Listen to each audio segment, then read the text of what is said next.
Kosak would make sure that Elias didn't pose as a danger to the staff of Midland's Television Studios. But Danny Kosak violated that trust when he brought an untrained, violent chimpanzee onto the set of Midland's After Dark. And now, Chris Viafana is dead. As a result of Danny Kosak's actions, Midland's Television Studios suffered harm and had to cancel their show, Midland's After Dark. As the plaintiff, we bear a burden of proof in today's case. We had to prove to you that Danny Kosak was negligent. This means that Danny Kosak's actions were not the actions a reasonable person would make under the same circumstances. Now, we didn't have to prove to you that Midland's Television Studios lost their show as a result of the bad publicity from the attack. Both sides already agreed to this. However, we did have to prove to you that Danny Kosak's actions are what led Elias to attack Chris Viafana. We have met our burden today, and the defense has failed to meet theirs. However, even as you go into deliberations and you think that both sides had actions that contributed to the chimpanzee attack, I ask you to consider comparative negligence. This means that you must look at the actions of both Midland's Television Studios and Danny Kosak's, and you must consider whose actions contributed more to the attack. After today, you will find Danny Kosak liable for negligence. Now, Elias wasn't the friendly, adorable chimpanzee that the internet fell in love with. In reality, chimpanzees are incredibly dangerous animals and can even be deadly if the proper precautions aren't taken. Now, when Danny Kosak first chose Elias as a performance animal, he didn't rely on decades of research. You heard from Dr. Hawkins today, who told you that male chimpanzees are far more aggressive than female chimpanzees. Now, when Danny Kosak first took Elias from the sanctuary, he was choosing him as a performance animal, knowing that male chimpanzees are more aggressive and display more violent behavior. And he was willing to put that animal in front of live audiences on television during shows in the sanctuary. Ladies and gentlemen, this isn't a reasonable act that a self-proposed expert should be making. You also heard from Dr. Hawkins that the training that Mr. Kosak used was also improper. Dr. Hawkins told you that the proper training method for chimpanzees is a fixed ratio schedule, meaning that a treat is given to the animal every few times to perform a trick. But Danny Kosak gave Elias a treat every time he performed a trick. And we saw the results of that. During the time where Elias attacked Chris Viafana, he was initially listening to Danny Kosak. In the beginning of the interview, it was fine. Elias was doing what he was supposed to do. But after each hand signal that Danny Kosak gave him, he didn't receive a reward. And so he became upset. He jumped on his chair, and he charged at Chris Viafana and killed him. Now, the defense would like you to believe that it was because of Midland's Television Studios, that because we didn't follow the guidelines that Danny Kosak gave us, that was why Elias attacked. But let's go through some of those guidelines that they had pointed to. They had mentioned that no other animal should be present. In fact, Danny Kosak told you this. He told you that there was someone else during trial had said that there was a cat. At the time that Danny Kosak was speaking, Remy Hollis hadn't spoken yet. You heard no testimony of a cat. Danny Kosak was lying to you. He didn't know that there was an animal on set at the time. Even when Remy Hollis came up, she said that she might have seen a cat. But she wasn't paying attention when she was at the rehearsal. She didn't know if Elias even saw a cat at the rehearsal. Danny Kosak also told you that animal fur can even upset Elias. Well, that's absurd. That would mean anyone who's ever owned an animal couldn't have been on set, but Danny Kosak didn't tell you that. If you've ever owned a dog or a cat and you go into the set to work that day, you're going to have animal fur on you. It doesn't make sense. They also told you that the smell of food can also affect Elias. Danny Kosak told you that he heard someone say there were chicken wings at the rehearsal. Who did you hear this from? No one testified to the fact that they saw food at the rehearsal. He lied again. There were no animals and there was no food at the rehearsal. He told you to have a quiet place for Elias for rest and rehearsal. You heard from Remy Hollis, who told you that her band was practicing, and that could have affected Elias because it wasn't quiet. But Remy Hollis was lying too. You heard that she told you that her band was practicing in her dress rehearsal. And later during Cross, she was impeached. She was not telling the truth. Elias was given time to settle in. He had his own dressing room. They said that we had to avoid eye contact and do not make faces at Elias. You heard no testimony of that, of egging on Elias. Elias was already jumping in his chair before Alex Grace reached out to him. He was already agitated. And finally, they said to dim the area, that the bright lights might be able to affect Elias. But Danny Kosak told you that Elias has over 150 hours of training to be able to perform on television. This didn't affect him. We took this precaution into consideration. Ladies and gentlemen of the jury, as you go into deliberations today, I want you to remember, professionals know best.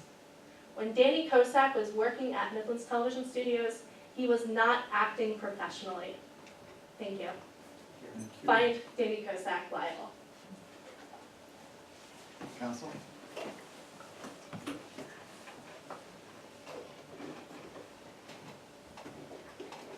Ladies and gentlemen of the court, MTS is all about the ratings.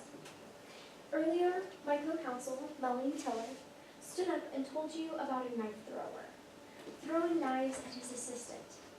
Every time he ups the danger by adding a blindfold, by standing on a ball. And every time he ups the danger, the crowd gets louder, and the crowd grows.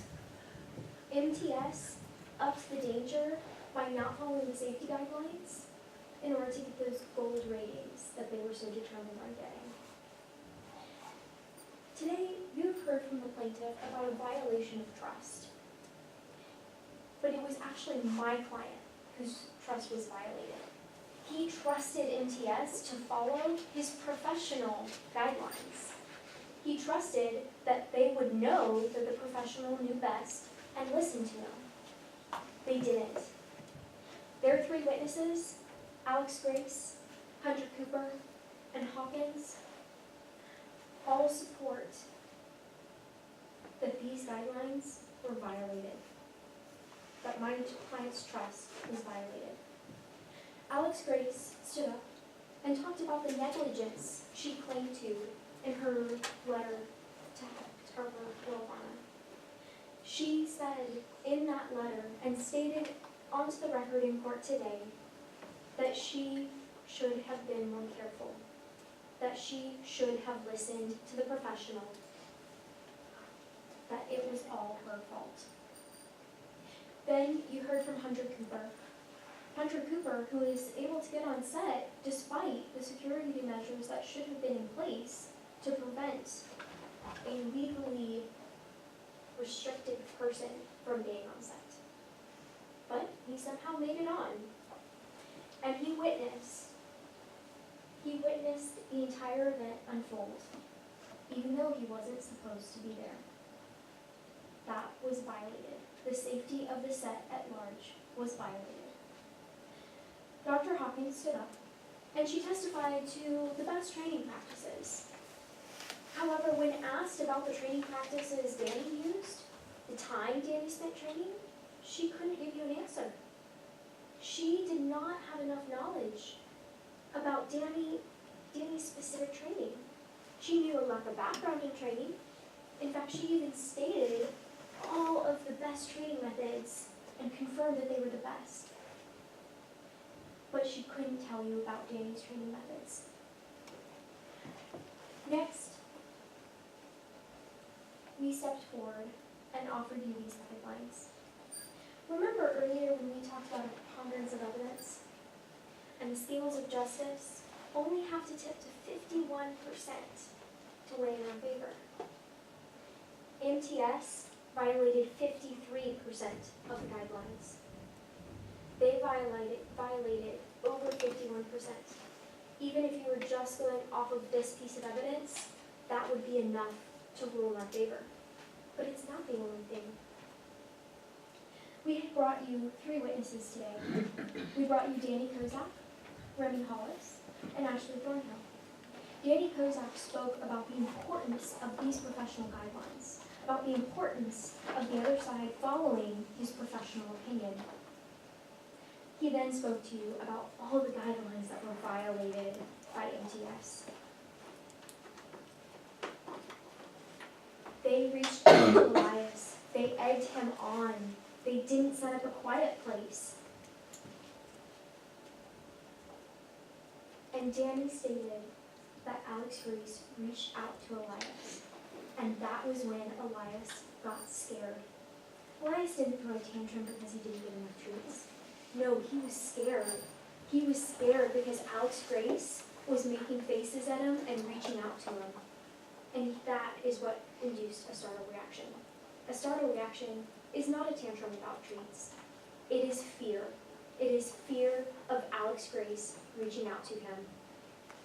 That is the biggest violation today by MTS. Next, you heard from Remy Hollis, who confirmed all of these violations through her testimony. Last, you heard from Ashley Thornhill, who testified that Alex Grace had a drinking problem. She testified to incidents where Alex Grace had been drunk or hungover on set. Now I ask you, is it negligent for the leader of the MTF staff to be hungover when an animal is being brought on set?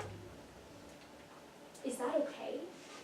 Is that okay for the leader who is in charge of following the safety guidelines? Isn't in her full capacity of mind?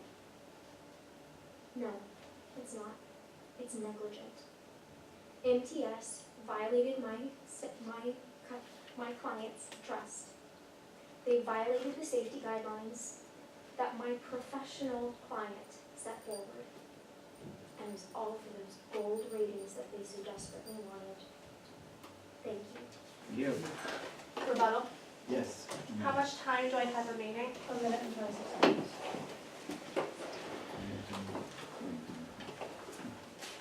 May I proceed? Yes, Now, Ms. Parker just came before you and told you that Alex Grace was drunk on set. I want to remind you, you never heard this during trial. It was struck from the record. This didn't happen. She also pointed to the fact that Hunter Cooper was on set and that Alex Grace had apologized to Harper Villafana after the attack. Well, of course she wanted to apologize to the wife of someone who died on the set of her television show. Further, I want you to remember the burden. The fact that MTS took actions a reasonable person should. Hunter Cooper snuck onto the set of the television show and hid under the bleachers. This is not a reasonable action for MTS to take if someone was hiding in the studio. We ask that you find Danny Kozak negligent. Thank you. thank you. Very well done. Oh, yeah. I was impeached by omission, not for lying. So, Would you like us to step outside? Yeah, you want to, while y'all deliberate and finish, well, actually, do you want to spend some time to give some comments? well, y'all, Can I so, deconstruct this if we do?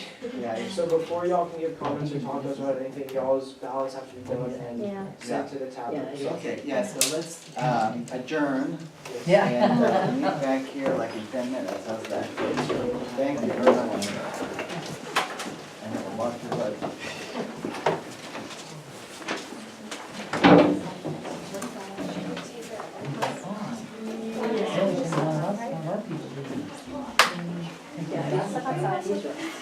Oh, yes.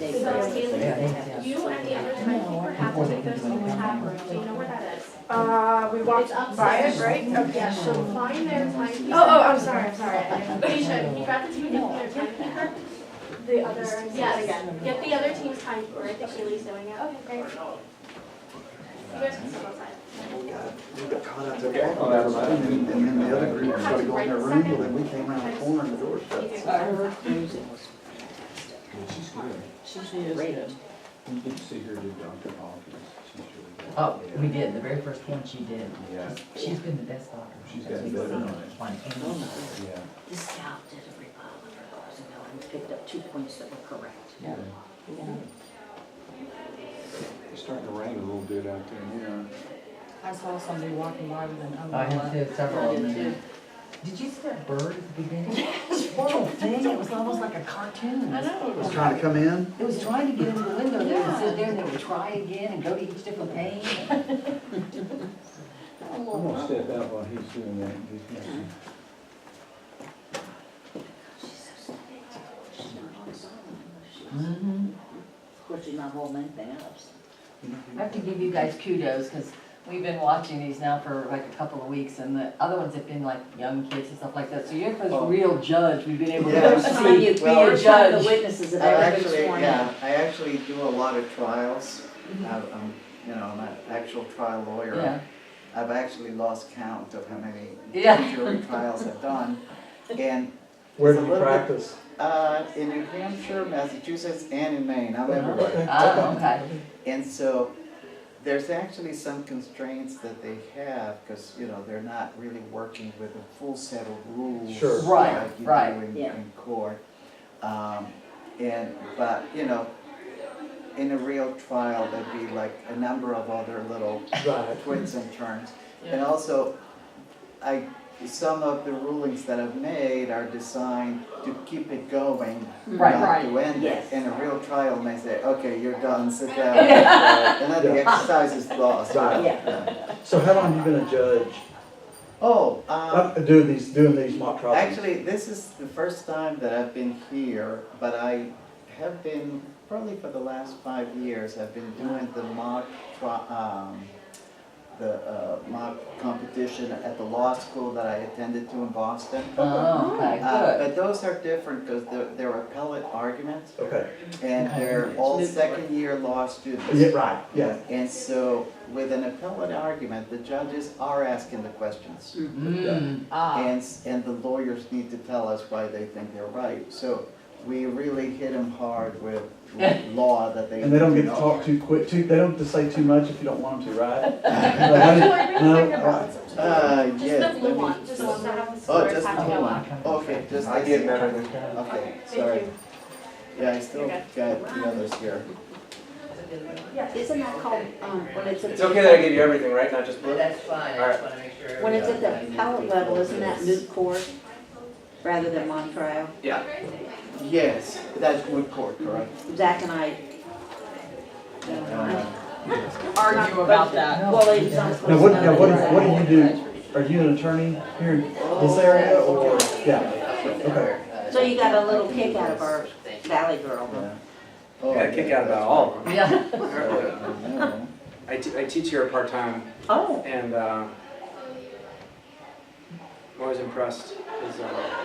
Some of my students, they're always sympathetic to students these days who have different things going on in their lives, different responsibilities or what have you. And some people don't so much and don't do that much outside of the classroom. Like, a lot of my students are just like, no, I'm in the Greek system. Oh, this one I'm is just the here. other one that I need People who to- show up and do this stuff, Yeah. they don't always give themselves enough credit for realizing that they're already, Oh, they're this is splitting just the hairs instructions, between yeah. people who are just Yeah. such high So they're achievers, have good such for high all these, tickers, unfortunately, I work think so that's hard. the- Like, it's already undoubted that they're going to be successful in their lives. Right. So we get to demystify that. Just The answer being is here you're and going to be getting yourself out of well it. off and happy in your life. Yeah, exactly. Well, we've enjoyed the travel. Where are you guys from? We're allowed to ask. We're from Dallas. The Big D. I love the Big D. How long have y'all been there? I'm from Ohio. I'm Born and raised. So your city has changed, my goodness, in your lifetime. Absolutely. You guys actually have restaurants and art now, Oh, so try it out. Yeah. Absolutely, Yeah. So I've been there, I was born and raised in Irving, which is a suburb, but yeah. Yeah, I've been years. to Dallas on business. Actually, the best business lunch I've ever had in my life was at Craft in Dallas. Yep. Yep. Because they know how to handle like the solo business travel. They hand you a newspaper, they don't make it awkward, they're very, very, very good service there. Yeah. I enjoy that. And where in Ohio are you? Columbus, Columbus. outside of Columbus. Yeah. Do you ski? Yes, I'm a Buckeye. Do you ski? Yes. I went to Notre Dame for law school, so it's good. I won't hold that against you too What much. year? I came out in 07. Do you, again, but he's not an attorney, but did you go to undergrad? No, I went to Dartmouth here in New Hampshire. Okay, all right. I was gonna ask you, you kind of what calendar.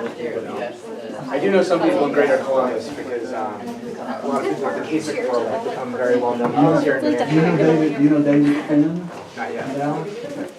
He's was a judge and he's an attorney and his dad just actually used a different one now. Yeah, Jay Finn, I think it is. Surprise. So, now that it's over, you don't have to be so formal.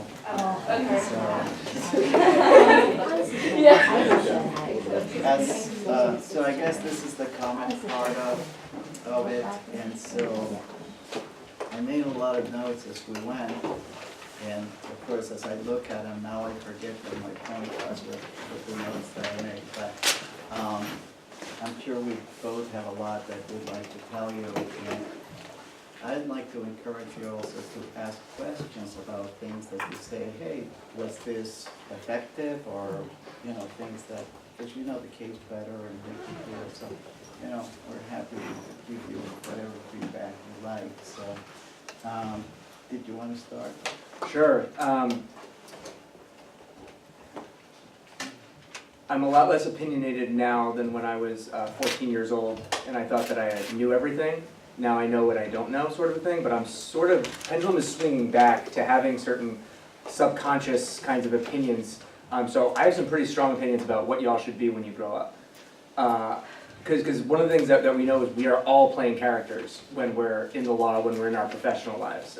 I teach part-time here on campus, and I wear elbow patches when I teach, because I am playing the role of New England professor. That's part of what the kids are paying for, and that's part of what they get. And so some of you, played certain roles within the confines of the trial, but also have these little things in the manner of which you present that shows like how you are most comfortable.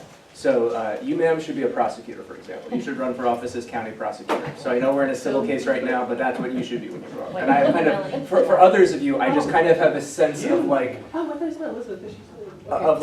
way too aggressive for anything. I don't know. And some of you on different teams, I kind of want you to get together and start an improv comedy troupe. One of the best things that you could do when you advance, not only through preparing for this, if you're doing any of the competitive tournaments, but also as you solicit career advice and things like that, just kind of ask people for thoughts on like what you should do with yourself, like what your aptitudes are. One of the things that you won't get in the classroom in modern higher education so much are professors giving you honest assessments of what you're cut out for and what you are not.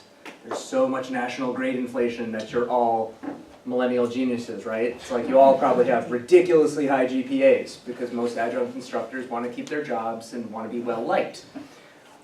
We are more comfortable helping you like kind of split hairs and tell you, yeah, you're really good at this. This isn't your thing, or what have you. So I'm personally going to be giving you all my contact information. Feel free to keep in touch after today if I can all be helpful, because I just think the world of what you all can accomplish and contribute. So congratulations, everybody. Thank you. Well, yeah, just the fact that you're here on a Saturday kind of makes you not very cool, right? You should be sleeping till noon, like Oh, I wish. I'm sure both of my sons are. So, first, everybody did a great job, and I know that sounds like, oh, that's the hokey thing. He's saying everybody did a great job, so everybody's happy. But you did. I practice law, and I do jury trials on a fairly regular basis, and these nice folks in the back were asking me, I've actually lost count of how many cases I've tried.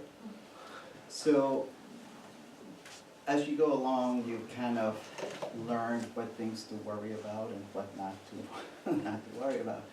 But the one thing that makes every good lawyer that I've ever gone up against is, first and foremost, a very civil person, truly a lady or a gentleman. So, and you've all really demonstrated that today. You don't have to get cute or aggressive to try and beat someone up to get your point, especially if you're trying a case to the jury. And especially in New Hampshire, right? Yeah, Where we have a especially- fireplace in our state Supreme Court. We insist on being homey. Yeah, and what happens with jurors is most of them did not want to be there in the first place, but once the process gets going, they take the seriousness of it. And they're a little nervous, they're afraid to make the wrong decision. And most people, you know, there's some degree of empathy. So if you're beating up on a witness or not being nice, the jury is going to actually dislike you and by association your client and feel badly for the witness. So being civil and being nice, like one of you got up and said, "Good morning, how are you today?" That to the witness. And this is, you know, kind of active, but that was a great tone to do.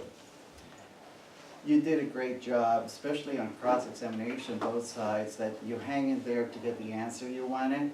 So you did say that.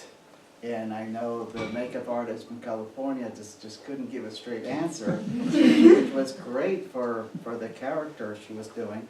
But you guys hang in there. Oh, that was it.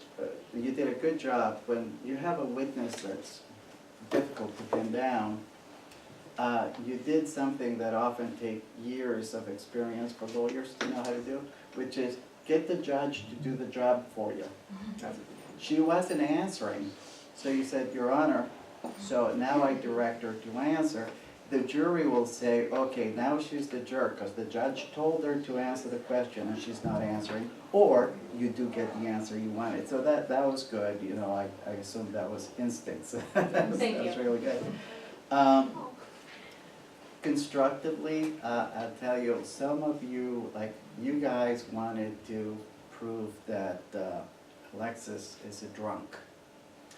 And you tried. You knew it was a tough sell. Chances are in most courts you wouldn't have even been able to mention it. You probably would have been the subject of something called a motion in limine, which is like a motion to suppress so that it doesn't actually get said at all. But you guys, so you started, you got a little bit difficult, and then you let it go. You didn't come back to it. So, for instance, when Alexis testified that she was very emotional when she wrote the letter making all of those admissions, and you guys had started to say, well, you're a drunk, and then that didn't get very far. And she said she was very emotional. That would have been a good opportunity to say, and were you under the influence of alcohol at the time that you wrote it? She could have said no, and you're stuck with that answer. But it was reasonable impeachment because she was giving an excuse, and so now you have the ability to say, well, I'm wondering if that excuse is really what happened. Well, were you under the influence of alcohol at the time? And that's as far as it goes, but all you're doing is peppering it through, which is all that you could have really done with that, because truly it was irrelevant whether she's a drunk all the time. It was only relevant if she was drunk that day. But, you know, so some of those things, most of you were very good about listening to the witness so that your next question was not what you had scripted, but you followed up with that. So I thought it was great. I mean, I could go on with a lot of things, but, you know, I think we have limited time. On the closing arguments, which is what's fresher in my mind, you both did a very, very good job of using the facts to build up your argument. So not just say, oh, he failed to exercise the care that a reasonable and prudent person should have been able to do, this is exactly what he did to breach that duty. I liked what you did, Elizabeth? Yes. Yeah. I liked what you did by putting numbers to it. And I assume you prepared by crossing out the regulations. And at first I thought, when you went one by one, I thought, okay, that she's wasting time crossing out every line. But then in your closing argument, there was a point to it, which was to see the whole thing covered in red. And then you said, this percentage of violations, and all we need is a little bit less. So numerically, it feels like very persuasive, especially to a jury. It's like, oh, well, numbers I can latch on, you know. So I thought it was great, and I don't mean to imply that other people didn't do as well as Elizabeth. I just something that, you know, was left in my mind. So, do you have any questions for us? Or? Yeah, what do you want to know? Yes, sir. So with Mike Kozak, you know, I've been given criticisms that I come off as not caring about the death of Chris Villafana and kind of minimalizing that and, oh, my animals are so much better than people. Is that a message that y'all received, or is that not something that y'all picked up?